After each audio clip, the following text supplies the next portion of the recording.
कि बिना रिफाइनरी यहाँ लगी है तो यहाँ के बिना के किसानों के और मजदूरों के त्याग की वजह से बनी है। आज फिर मुझे लोग मिले थे, इस पर हम फिर से एक बार बिना रिफाइनरी के मैनेजमेंट से भी और मंत्री जी से भी बात करेंगे। जो खुलकर जिस चुनाव चिन्ह पर जीती है वो उसका विरोध कर रही है, उसको स्वयं इस्तीफा दे देना चाहिए। बनाएं अपने मांगलिक कार्यक्रम को और भी खास होटल एमएस गार्डन के साथ। शादी विवाह, सगाई, बर्थडे पार्टी के लिए शहर के मध्य स्थित सर्व सुविधा के साथ होटल एमएस गार्डन। पूर्व मुख्यमंत्री दिग्विजय सिंह ने सागर जिले के बीना रिफाइनरी का मुद्दा उठाते हुए कहा कि आसपास के किसानों और मजदूरों के त्याग से रिफाइनरी बनी, उनके बुजुर्गों की जमीन ली गई, लेकिन आज वही लोग परेशान हैं। उन्होंने आश्वासन दिया कि इस संबंध में रिफाइनरी प्रबंधन और पेट्रोलियम मंत्री से बात कर किसानों और मजदूरों की समस्याओं के समाधान का प्रयास करेंगे। बता दें कि पूर्व मुख्यमंत्री दिग्विजय सिंह सागर के बीना पहुंचे थे। इस दौरान उन्होंने मनरेगा को लेकर केंद्र सरकार पर निशाना साधते हुए कहा कि नियमों में बदलाव से मजदूरों की मजदूरी पर संकट आ गया है। अब पंचायतें स्वतंत्र रूप से काम नहीं करा पा रही हैं, हर निर्णय दिल्ली से होगा।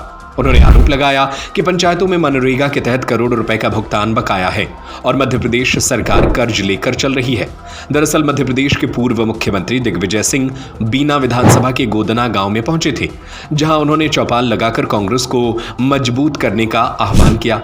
इस दौरान पूर्व सीएम दिग्विजय सिंह ने कहा कि यह अभियान राहुल गांधी और कांग्रेस अध्यक्ष मल्लिकार्जुन खड़गे के नेतृत्व को सशक्त करने के लिए चलाया जा रहा है। इस दौरान कांग्रेस ग्रामीण अध्यक्ष भूपेंद्र सिंह मोहासा, पूर्व मंत्री प्रभु सिंह ठाकुर समेत कई कांग्रेस कार्यकर्ता मौजूद रहे।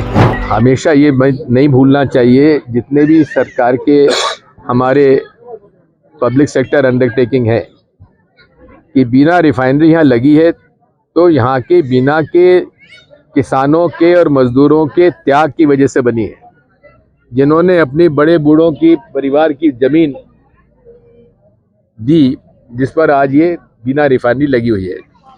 इसलिए पूरे तरीके से उनका ख्याल बिना रिफाइनरी को रखना आवश्यक है।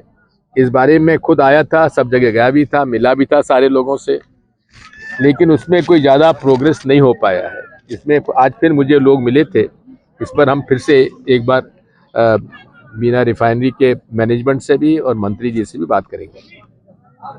होना ही चाहिए। जो खुलकर जिस चुनाव चिन्ह पर जीती है वो उसका विरोध कर रही है, उसको स्वयं इस्तीफा दे देना चाहिए। महात्मा गांधी नरेगा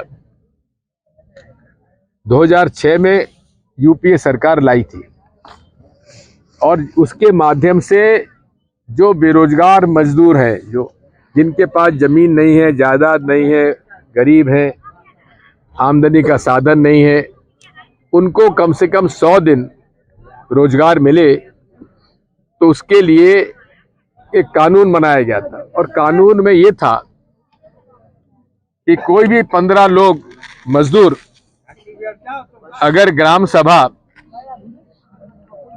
सभा में या पंचायत में जाकर मांग करते हैं कि हमें काम दो, हमें हमारी मजदूरी नहीं है, तो फिर महात्मा गांधी नरेगा की राशि से उसके यहाँ काम खोला जाता था और ये पंचायत के माध्यम से होता था।